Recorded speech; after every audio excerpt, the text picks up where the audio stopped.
우리의 창조주 되신 하나님 아버지, 오직 주께만 엎드려 경배 드립니다. 하나님의 이름을 높여 찬양하며 모든 영광을 돌려드립니다. 우리를 죽음 가운데서 건져주시고 살려주신 주님, 그 은혜를 기억하며 은혜 입은 자로서 마땅한 삶을 살아갈 수 있도록 우리의 발걸음을 인도하여 주시옵소서. 이 새벽 기도의 자리로 나아왔습니다. 마땅히 구할 바를 구하게 하시고 주님과 깊고 친밀한 교제의 시간 되게 하여 주시옵소서. 이 아침 감사의 예물을 드린 손길이 있습니다. 주님 기억하여 주시고 감사의 그러한 제목이 더욱더 풍성하고 넘칠 수 있도록 은혜 베풀어 주시옵소서. 감사드리며 예수님의 이름으로 기도합니다. 아멘. 함께 보실 하나님의 말씀 로마서 9장 19절부터 29절까지입니다. 로마서 9장 19절부터 29절까지 우리 한 절씩 교독하겠습니다. 혹 내가 내게 말하기를 그러면 하나님이 어찌하여 허물하시느냐 누가 그 뜻을 대적하냐 하리니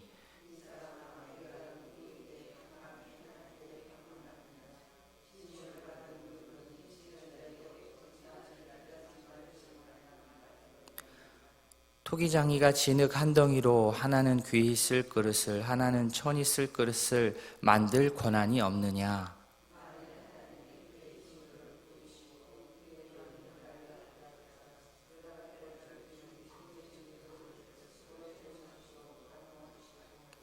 또한 영광 받기로 예비하신 바 긍휼의 그릇에 대하여 그 영광의 풍성함을 알게 하고자 하셨을지라도 무슨 말을 하리요.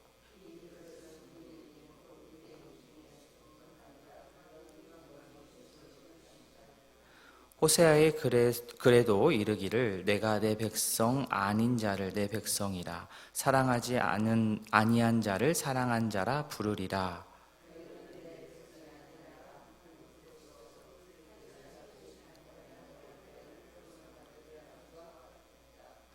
또 이사야가 이스라엘에 관하여 외치되 이스라엘 자손들의 수가 비록 바다의 모래 같을지라도 남은 자만 구원을 받으리니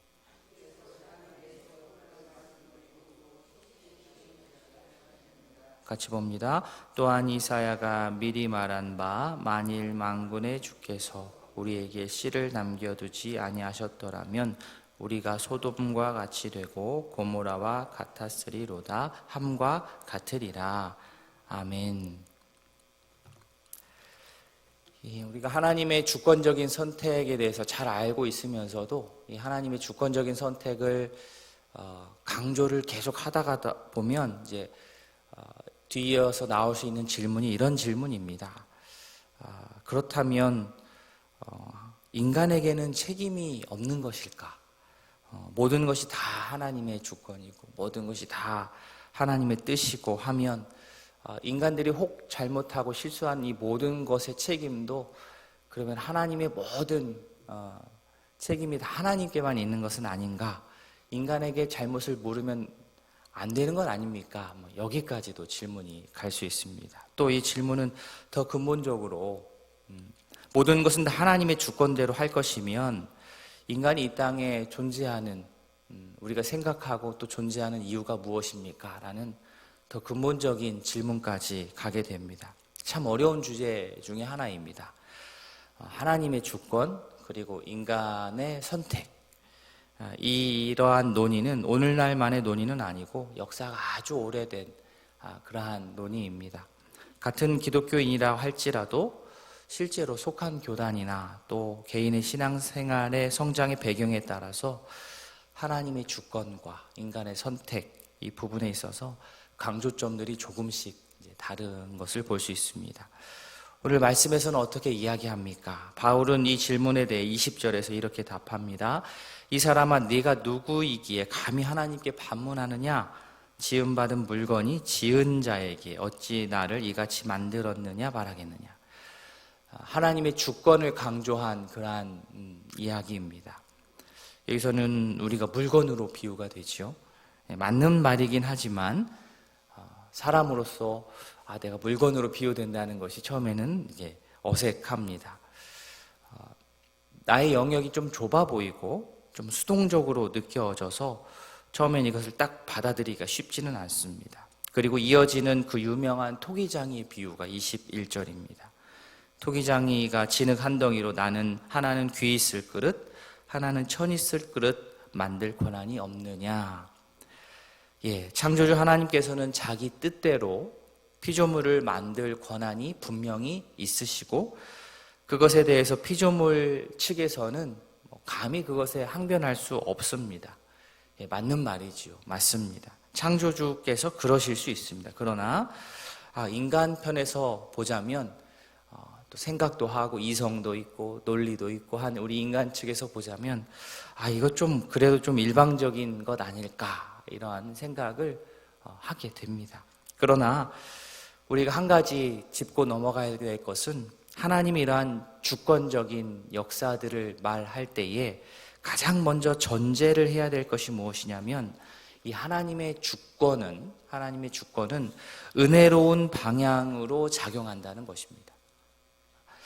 주권은 주권인데 그 앞에 은혜롭다라는 그 형용사를 붙이면 우리가 조금 이해가 잘 됩니다.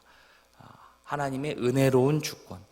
하나님께서 주권대로 모든 일을 펼치시는 것은 창조주 고유의 영역이신데, 이 주권이 어떤 이 인간을 막 완악하게 해서 멸망하는 쪽으로 즐겨 그 주권이 사용되지 않으시고 더 큰 긍휼을 베푸는 쪽으로 하나님의 주권이 행사된다는 겁니다. 그 기본을 가지고 말씀을 대하면 좋습니다. 어제 말씀드린 대로 제가 우리의 기본값을 좀 말씀드렸죠. 이해가 되기 좀 편하게 0이 아닌 5 정도로 놓고 생각하면 바울의 논지를 이렇게 받아들이기가 쉽지 않습니다. 그러나 우리의 기본값을 0으로 놓고 시작을 하면 바울의 의도를 조금 더 알 수 있습니다. 정리하자면 두 가지. 우리의 시작점은 한 5 정도가 아니라 우리 시작은 0이다. 그리고 하나님의 주권은 은혜와 긍휼이 중심이다. 이 두 가지를 마음에 두어야 합니다. 우리의 시작점이 0이기 때문에 0에 해당하는 결과는 사실은 그냥 끝 멸망이 맞습니다. 그런데 하나님께서 은혜와 긍휼을 자신의 주권대로 펼치셔서 사실 0인 우리들, 멸망이 예정되어 있는 우리들이 멸망받지 않게 된 것이죠. 바울이 그랬고, 로마서를 썼던 바울이 그랬고, 말씀을 대하는 우리도 그렇습니다. 22절, 23절 말씀이 그 내용입니다. 하나님의 진노, 하나님의 능력, 이것을 보이기 위해서 멸망받기로 한 자들을 그냥 멸망받도록 내버려 두지 않으시고 도리어 그들을 향하여서 오래 참으시고 관용하시고 긍휼을 베푸신다면 어떻습니까? 그로 인하여서 우리는 하나님의 긍휼의 은혜를 얻고 받게 됩니다. 이렇게 하나님의 자신의 뜻을 돌이키는 것 또한 하나님의 주권에 속하는 영역입니다. 멸망받게 한 그 사람들을, 그 자들을 자신의 뜻을 돌이켜서 사랑과 긍휼로 택해 주시고 살려 주시는 것 또한 하나님의 주권에 속한 영역입니다. 하나님의 은혜, 긍휼의 은혜를 입지 못한 것에 우리가 막 집중을 하면 하나님께서는 공평하지 않아 라는 생각이 우리 머릿속에 가득하게 됩니다. 그러나 하나님의 긍휼은 당연한 게 아닙니다. 당연한 것이 아닌데 하나님께서 그 당연하지 않은 은혜를 우리들에게 베푸신 것이죠. 하나님의 선택은 그래서 참 쉽지가 않습니다. 보통 사람들은 하나님의 선택에 어떤 이유가 분명히 있을 것이고 그것을 계산하고 싶어 합니다. 그런데 하나님의 선택은 우리의 예상을 벗어납니다. 우리의 계산의 영역 밖에 있습니다. 바울 당시 계산으로는요, 하나님의 선택의 대상은 유대인이어야만 하는 것 같은데 어떻습니까? 유대인뿐만 아니라 이방인 중에서도 하나님께서 택하시고 부르십니다. 왜 이방인 중에 택하십니까? 라고 반문할 수가 없습니다. 왜 유대인 전부가 구원의 은혜를 누리지 못합니까? 왜 일부입니까? 라고 반문할 수 없습니다. 혈통과 같은 외적인 조건으로 나는 구원이 확신해, 나 외적인 조건이 잘 갖춰져 있기 때문에 나는 구원받을 수밖에 없어 라고 말하는 것은 헛된 확신입니다. 오직 하나님의 긍휼의 은혜로만 구원이 임합니다. 25절은 호세아의 인용입니다. 겉으로 볼 때는 하나님의 백성이 아닐 수 있어도 하나님께서 내 백성이야, 내 백성으로 내가 부르겠어 하면 그 하나님 백성이 되는 것이고, 사랑하는 자로 부르시면 사랑하는 자가 됩니다. 하나님 백성 아닌 것처럼 보여도 하나님께서 그들을 살아계신 하나님의 자녀로 여겨주시면, 주권적으로 이렇게 여겨주시면 하나님의 자녀가 됩니다. 이것이 하나님의 주권과 긍휼, 은혜로 펼쳐지는 그러한 한 가지의 예시가 됩니다.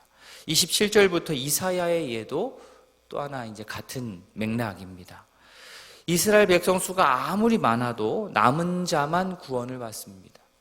그런데 하나님께서는 그 남은 자, 29절에 따르면 씨를 남겨두셨기 때문에 완벽하게 이스라엘이 소돔과 고모라처럼 다 흔적도 없이 멸망하지 않고 그 남은 자를 통하여서 백성들이 새롭게 시작할 수 있도록 하셨습니다. 그렇게 주권을 사용하셨습니다. 왜 하나님께서 이스라엘 전부를 택하지 않았습니까? 말하면 안 됩니다. 이스라엘은 그들의 불순종으로 말미암아 완벽하게 망하는 것이 사실은 맞는 것인데, 하나님의 긍휼과 은혜의 주권으로 남은 자를 주시고 그로 인하여서 새롭게 시작할 기회가 생긴 것입니다. 이 사실을 안다면, 하나님의 주권이 이런 방향으로 은혜로 긍휼로 베풀어지고 진행되었다는 것을 안다면, 자신들이 남겨졌고 우리에게 기회가 주어진 것에 대한 그러한 감사의 고백이 나오는 것이 맞는 말인 것입니다. 말씀을 맺습니다. 우리도 마찬가지지요. 하나님의 은혜로운 주권의 실행으로 유대인 또 이방인 어떤 외적인 그러한 구분 없이 예수님으로 인하여서 하나님의 자녀가 되는 그 길이 우리 모두에게 열리고 우리 모두에게 주어졌습니다.